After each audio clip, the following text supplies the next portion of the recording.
So we'll call the meeting to order. This is a public hearing for the purpose of listening to comments about the draft redistricting plan that has been created. Are you going to be able to put that on the screen, Karen? I am working on it right now. So just a few words before we open it up for comments. I appreciate people coming out tonight to show interest in it. The commission started meeting in late January, early February. And we had a number of meetings to talk about how we would proceed. We're required to follow the New York State Home Rule Law, which specifies all of the requirements for redistricting.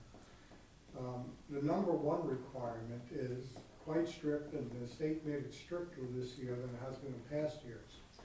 And that is that there can be no greater difference between the most populous ward and the least populous ward than 5% of the mean of all wards.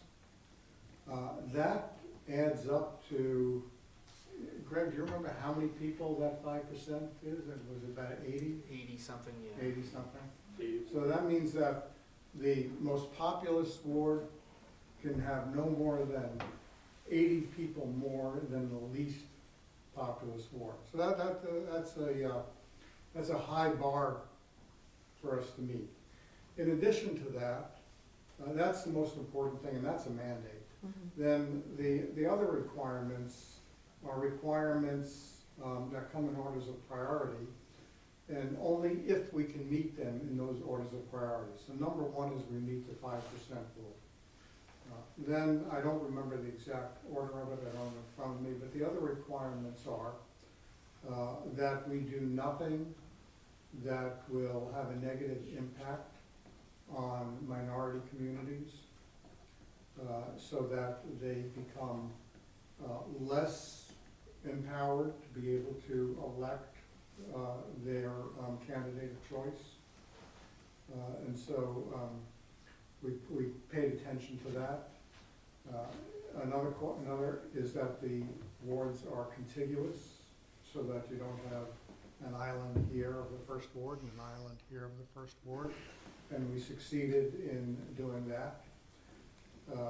The ward should be as compact as possible. I mean, they're not perfectly compact, but I think compact as possible is probably a good description of how they came out. And the one that probably received the most discussion, and I credit Bill Shue with being a champion on this for the 6th Ward, was that what is called communities of interest. And those are groups of people that have a unique common interest that could be uniquely impacted by actions of the council or legislation, laws. And we identified 2 communities of interest. And one of the requirements is if you identify a community of interest, you need to do everything that is possible to protect that community of interest so that its core remains intact and you don't break it up. One of them was the 6th Ward. And Bill Shue was a champion for the 6th Ward, and I appreciate him being such. In that the 6th Ward has a very, very rich history of Oneonta. Of all of our wards, it probably has the greatest sense of neighborhood, history, and so we made a priority to do everything we could not to break that up, that sense of community. The other community of interest was our college students. Mm-hmm. And Glenn Picardo was a champion for the college students, and I appreciate him doing that as well.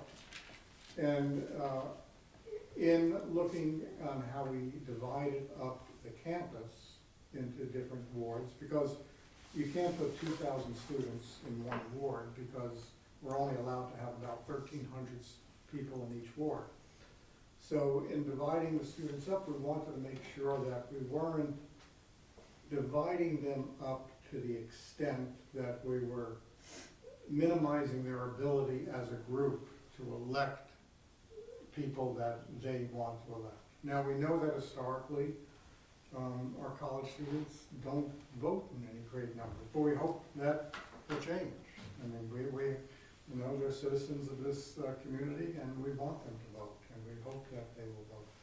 So we think that we did as good a job as possible at not minimizing either the folks of the Sixth Ward to be able to continue to vote as a whole and maintain their community as such and have representation of their community as such, and not minimizing the college students' ability to do the same.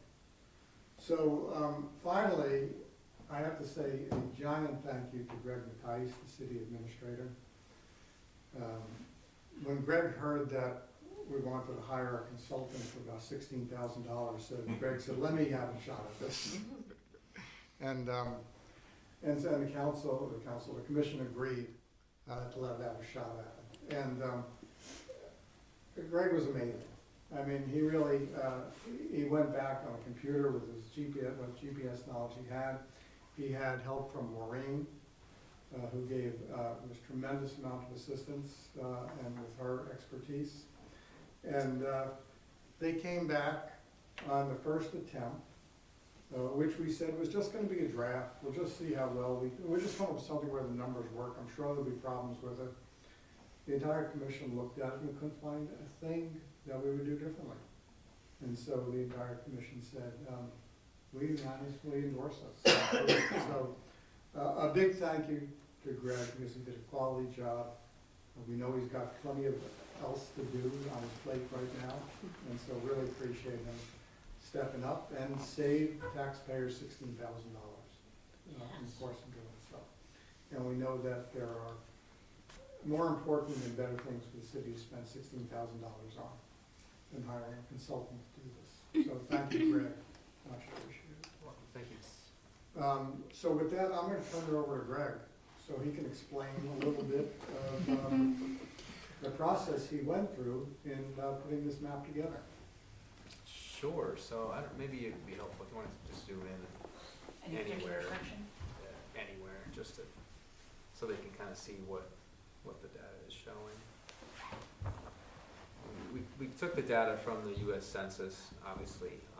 They defined the census blocks and tracts. On this map, a census tract, which is a collection of census blocks, is indicated by the blue lines, bold blue lines that show the boundaries of the tracts. The census blocks are shown by the red boundaries. You can tell that they generally follow streets for the most part, but not entirely. A census block does not necessarily equal a city block. We have the populations shown for each of those blocks. The blocks in 2020 are not necessarily the same as the blocks in the previous census in 2010. Our task, or the commission's task, is to decide which blocks can go together to add up to a ward. And I can maybe refer back to Gary in a minute here to talk about the colleges, but I guess generally speaking, I'll take a stab at it, but jump in if you need to. Because of the pandemic and when this count was done in April 2020, the colleges were asked by the U.S. Census to send their dorm-by-dorm population data as of April 1st, 2020 to the census, and that data was used by the census in their census numbers. So we were able to go back and get the exact counts for each dorm from the colleges. And the reason that was important is because, especially both with Hartwick and with SUNY, especially with one block in particular, the way it was drawn in this census, there was 2,089, I think, persons counted in that block. And Gary explained the rule, the 5% rule. That one block alone would be more than allowable per that rule. So according to the census rules, we're able to draw ward boundaries and break up a census block in a case where we know the populations of individual buildings, such as this case with SUNY Oneonta campus and Hartwick campus. So we did show the dorms on there and the individual populations, and we assigned each dorm to a ward.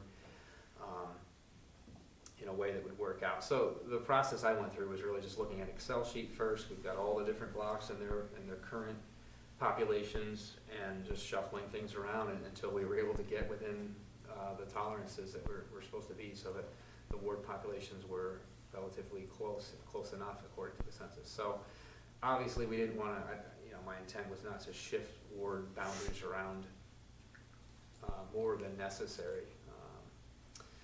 So you'll notice that there are some differences. I think for the most part, each of the wards are relatively intact. There are only minor changes. Some of the dorms where you see Ward 7, for instance, which is the purple highlighted dorm, kind of wraps around. Again, it has to be contiguous, where it kind of goes down along West Street and then down to the Brook Street area. That's probably the least compact ward in its, well, that and the 6th ward in a sense, but that was necessary in order to make the numbers work, and just the way that the block boundaries fall. That was the general. It was just a number of iterations until I can get the numbers right, and I work with Maureen in engineering to put it on a map and highlight it and bring it back to the commission to discuss. Can you talk about the 6th ward? Because the 6th ward had the greatest difference from all of the other wards in terms of population, the lowest in population. Right. We can debate why it was low and whether it was undercounted or not, but the reality, what we had to deal with was it was low. And so, could you explain what you had to do to make that work? Right. So the 6th ward now does not. When I say now, I guess in this drawing, you're seeing the 6th ward extend to the southern boundary of Chestnut Street. That's not what is in place presently with the ward boundaries we have today. Right now, they would be basically south of the railroad tracks. So that's a change. So the rail yards and the south side, the house along the south side of Chestnut Street, James Tilly Walters, Schaefer Ave would be in the 6th ward.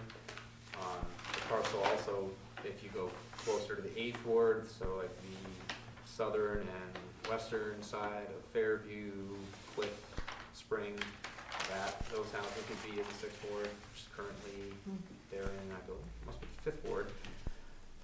The park, Newell Park, was 6th ward before. Interestingly, there are something like 13 residents counted in the Newell Park parcel. Again, as Gary pointed out, we've got to work with the numbers we're given. Not sure how that happened. And then, before, east of Lettuce Highway, which is that dark line that Gary's pointing to, that was Ward 1. Now that's Ward 6. So you can see that little jog in the city boundary, which is what people call Webb Island. It's, the east side of Catella Park. It's actually technically in the town of Oneonta. East of that, New Island, that area, and then really what matters are the houses that are south of the railroad tracks in the east end, which previously were Ward 1. So Railroad Ave, the south side of Railroad Ave, and Factory Street, that area would be in Ward 6. So really, you can define the 6th ward by following the railroad tracks through town, everything south of that, plus the rail yards themselves as they're known, and which that includes those other areas I talked about. So it's, for the most part, intact. It's expanded a bit. I think before, currently, the south side of Market Street is in the 6th ward. Now, on this map, it's not. That might make some sense that the entire downtown area is Ward 8, whereas before, currently, there are, Scott, 6 or 7 buildings that are in the 6th ward of Market Street. And Silas Lane down where the city bus garage and that is still in the 6th ward. Thanks. I will point out that Susan Lettuce, who represents the second ward, she's not here tonight. She fought hard to keep Wilbur Park in the 2nd ward. So Mark, even though nobody lives in it, it doesn't make a difference. Susan felt it was important that the 2nd ward stayed that the Wilbur Park stayed in the 2nd ward. And so if you can see a little jut out there, that the pink goes into the yellow is Wilbur Park. Good for her. So, you can thank Susan for that, the second ward will still be able to claim ownership to, If I may, Wilbur just, Park. if I may, just the chair, yes. that's correct, she did do so after the commission had generally reached a consensus to even up the boundary lines, but I'm just making that as a point of record. If I may also just It address did, the I chair. will say that the fact that it was not as neat looking because it jutted out really bothered David. Because David is a graphic designer kind of guy, but Susan went out. That'll be up to the commission to adjust the chair. If I may, with the chair's approval, I have a quick question for Greg Mattice. Sure. When you said 2,089, is that SUNY owning it? Does SUNY owning it only, or does that also include Howard College students? That big block? That particular block was just SUNY Oneonta. Thank you. It's not the entirety of SUNY, but And if I could make a comment, the map that you and staff put together is just a pure point of poetry. It's absolutely lyrical. The lines work out very nicely. thanks. Okay, so with that, I'll now open it up for anybody who either wants to ask questions or make comments or tell us how much you love it or how much you hate it. So anybody interested, just raise your hand. And Well, please- first of all, Please give us your name. and I'm your address. Diane Aronson, and I live in the 1st Ward. I live right near David Hayes. But anyway, so he pointed out to me that parcel that's Wilbur Park, and I would agree with him that it doesn't seem to be necessary to have that jog of pink going all into the yellow section. And the population there consists of like squirrels probably. There's I no don't- people. No people, yeah, so it's not necessary to have that jog of pink in the yellow for Ward 2 into Ward 1, hey. So that would be my comment. Yeah, you're right, Diane, it's Yeah. not necessary, Yeah. and there was the discussion back and forth. Mhm. It historically has been part of the second ward, and so Susan felt strong about it remaining part of the second ward. The commission sided with her, but it's not final, and ultimately, the commission can make that decision. It has no impact on the representation because nobody lives there. Nobody lives there. But the commission can, whatever majority of the commission decides, can stand. And I think, if I might comment, that there's a sense of neighborhood that comes to the people on Union Street and East Street, having that as part of their ward. They kind of see this sense of neighborhood there. We're all part of the Wilbur Park. I think probably other people can speak to that even more than I. So you're right, it is a jog, but it's kind of like our own park. But I go there all the time, it's my park too. It's everybody's park, but it's who's in the neighborhood kind of thing. But- It's a sense of neighborhood. The people on Center Street that look at it are not Yeah. considered It's, part of it. it's okay. everybody's park. Yeah, It's an emotional thing. yeah. Well, I used to be in the 8th Ward, but I'm not there anymore. Because the line moved. We miss you. We will, I'm still in the same house. when we're finished, Yeah. if we'll ask the commission to vote on how many people want to make a change at, and it'll be a decision of the majority of the commission. Okay. But thank you for commenting on Okay. it. Anybody else? Mr. Harrington? Yeah. My only comment, Gary, is I like the color purple, so Ward 6 probably should have been purple for me. No, I'm just kidding. Just kidding. Honestly, I just want to say thank you to all of you for doing this, and I think out of anything that gets done in the city when it comes to importance, I think this is at the top. And the way that you guys approached it, and the way that everybody worked together. I think you all should be commended on it. I think it was very fair. And I wanted to say thank you for your correspondence. I was never ignoring you guys. I just felt it wasn't my position to interfere into the process as a council member.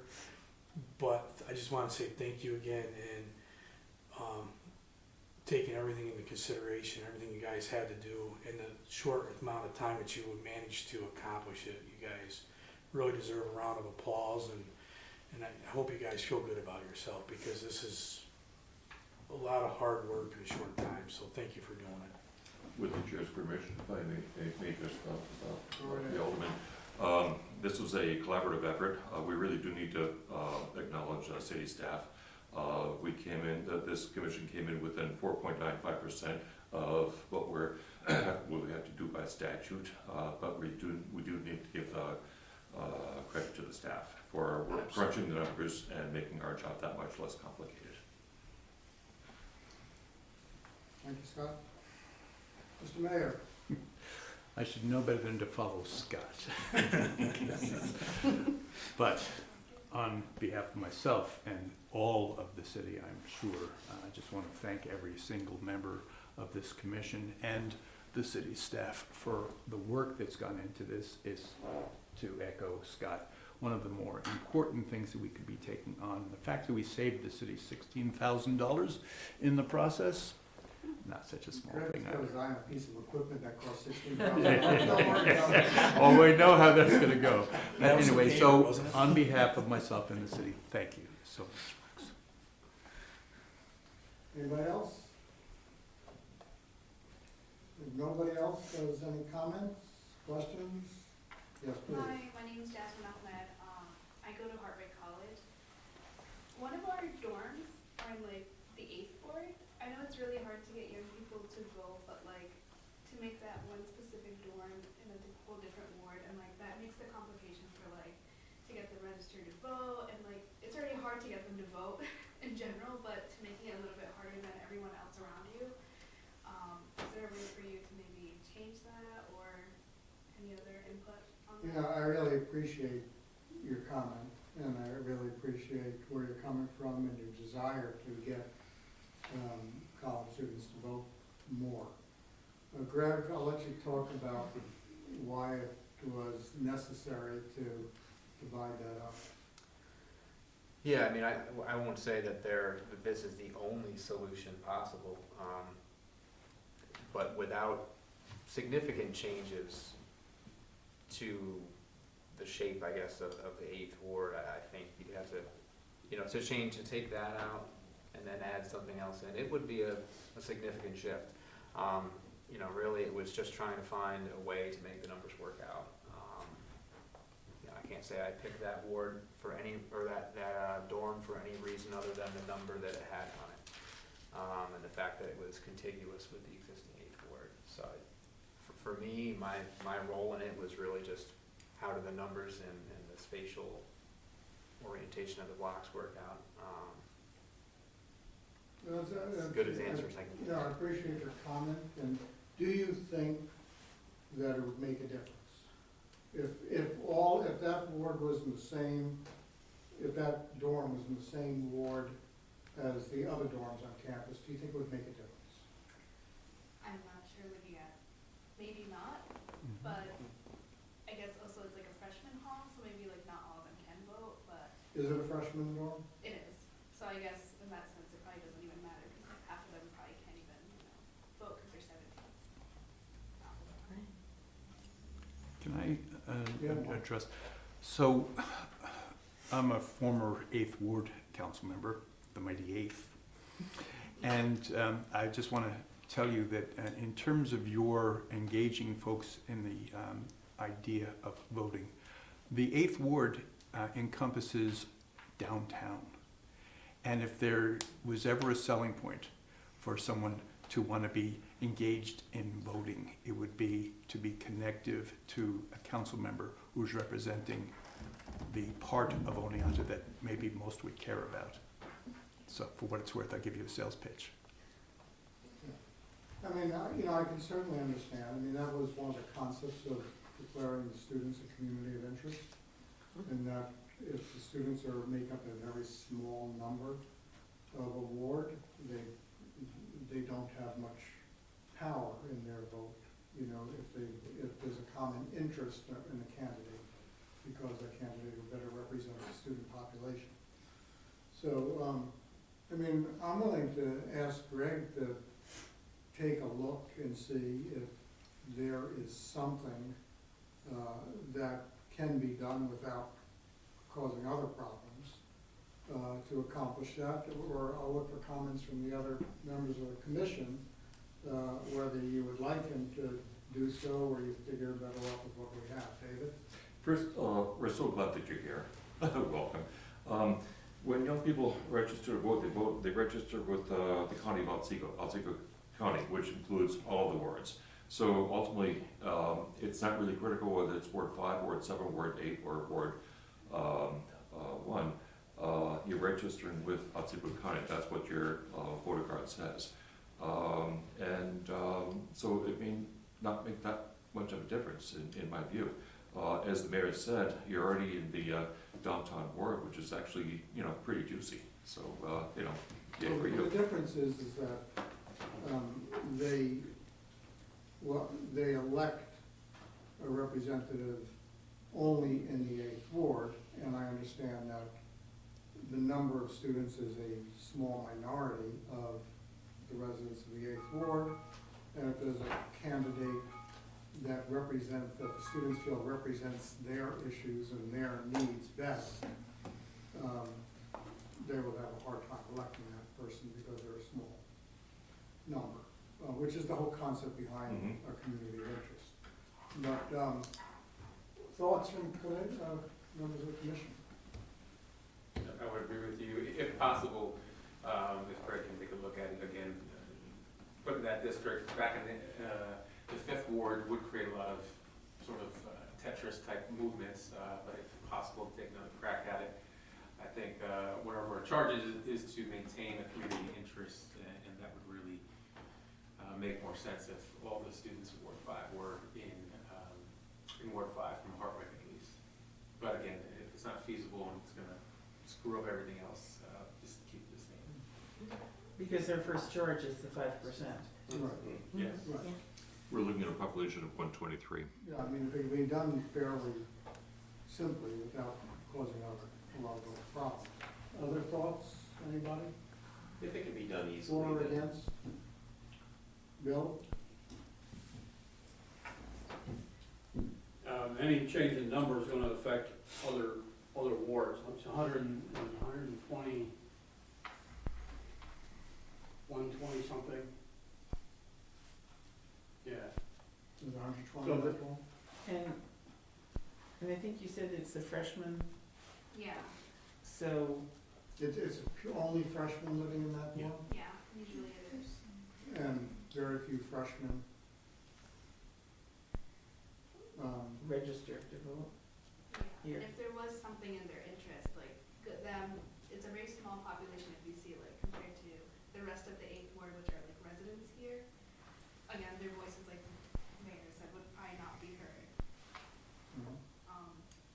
But yeah, that's just a thought. Just No, to we appreciate hearing the And views. that's probably true because it's Hartwick College and you have most students living on campus. Yeah, Whereas the other downtown folks in Ward 8, the students are going to be SUNY students. yeah. So they're, like, while your needs are somewhat similar, they may not be exactly the same. yeah, we're drastically different like, population when it comes to that.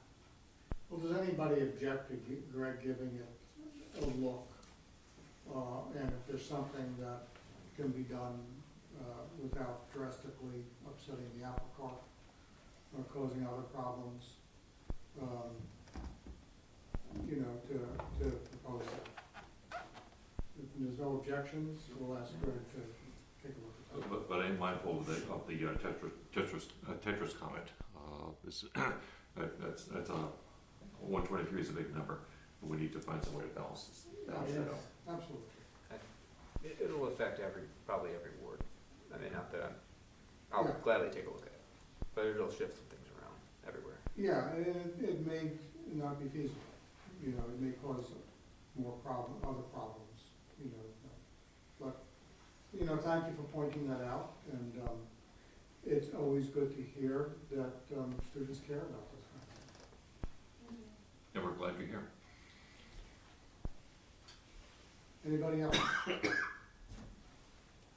I'm Jack Mann. I'm also a Harvard student.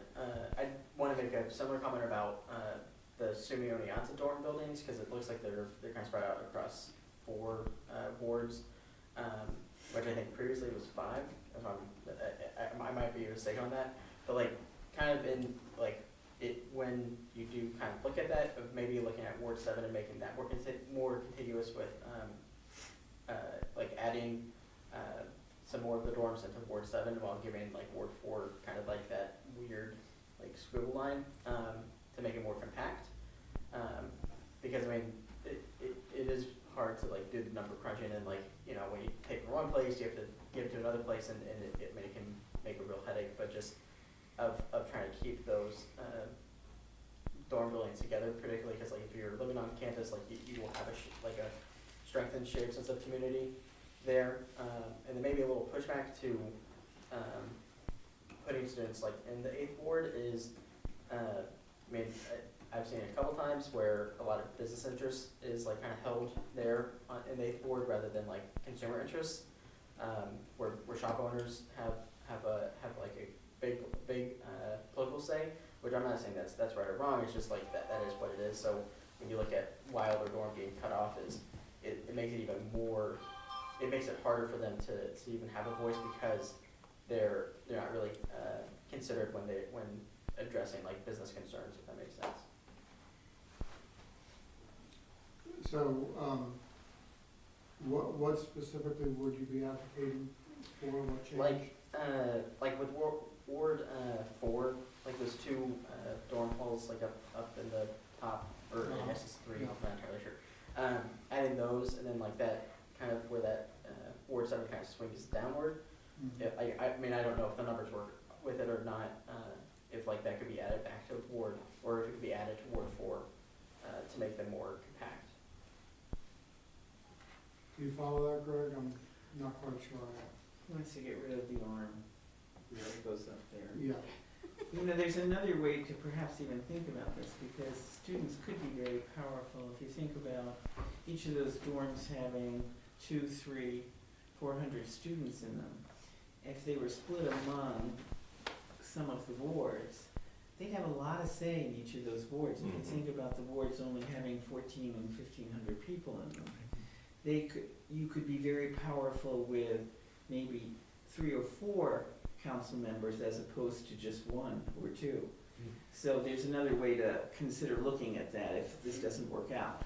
Just so that you do feel your power, if you could get those students registered to vote and interested. And I mean, I'm not like trying to advocate for like lessening the power, but like I do think that You a should. ward that, yeah, I mean, like that, a ward that has, like, kind of what you were saying about strengthening the power of voters is, I mean, what we know is when they're broken up amongst 4 wards versus 2 wards, like their power is lessened, because, I mean, in a ward of 400 students is about, like, just under a third, whereas if it's 800 and 1,400, then, like, it becomes easier for them to elect a representative of interest.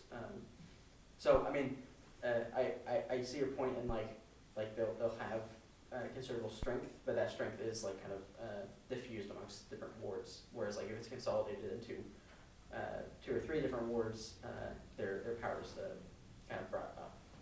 Yeah, well, we'll take that into consideration. Thank you. Anybody else? David? Off topic, like, young man, what can we do to persuade you to stick around? We can use your talent. Good point. We're glad you're here, and thanks for your comments. But consider, moving here. Yeah, I mean, it's definitely. I'm originally from Chattanooga, Tennessee, but I really do love upstate New York. So. It's a nice part of the country. Yeah. I should, Lori just reminded me to point out that we got a late start on this, and as a result, the candidates are already having their petition signed. I believe that the deadline for getting a petition signed is sometime this week. And as a result of that, it is too late for these changes to take effect in this year's election. And unfortunately, the city is set up so that all 8 council members are elected at the same time. So it'll be 4 years until the next election of our council members, which means that this will not take effect for 4 years because the city already started the process. So that's unfortunate. We'd like to see that the process, happens on time because it does make sure that everybody's vote is counted equally. And I would just recommend, this is by no way fault, this doesn't fall on anybody's shoulders in particular, but since Greg is most likely the one to be around in 10 years from now, I suggest that he finds some way to put it on the long-term planning tickler file so that in 10 years from now, we get it done on time. And I will take a little bit of the blame for it because in my last couple of months as mayor is when the numbers came out. So I did nothing to start the process at that time during my last 2 months. There's plenty of room under that bus. So there's no one person. I mean, it's just, there's a lot going on in the city. It's not something that's, on the radar screen.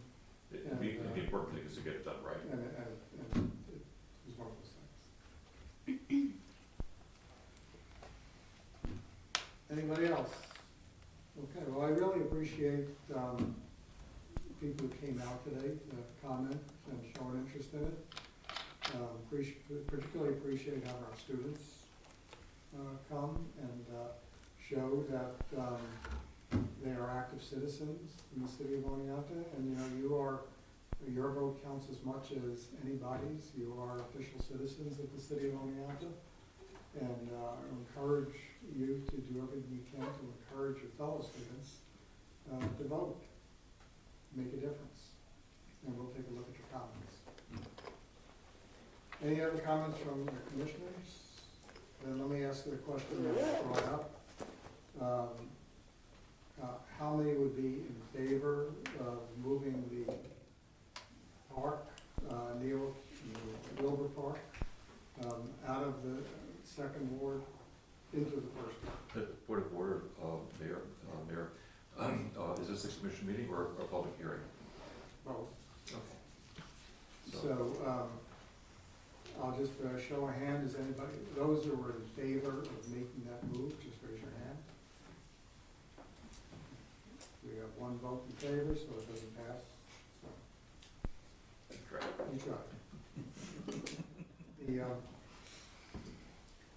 Okay, anybody else comments? Any other business? So In terms of process, after we have the chance to just finally approve it, and Greg's gonna go back, it goes to. Greg will go back. He will communicate with us whether he was successful in coming up with an alternative plan or not. If he was not successful in coming up with an alternative plan, then we will finalize a proposal to the council based upon this map. If Greg feels that he was successful in coming up with an alternative plan to consider, we'll call another meeting for us to take a look at that plan and decide whether we want to take action on it or not. Sound good? Sounds good. Also, I failed to thank our city clerk, Carrie Harrington, who has given up many of her evenings to be here today to make sure the meetings go smoothly. She had prepared, helped prepare the agendas, prepared all the documents for us, and make sure that the meetings went smoothly, and we appreciate that, Carrie.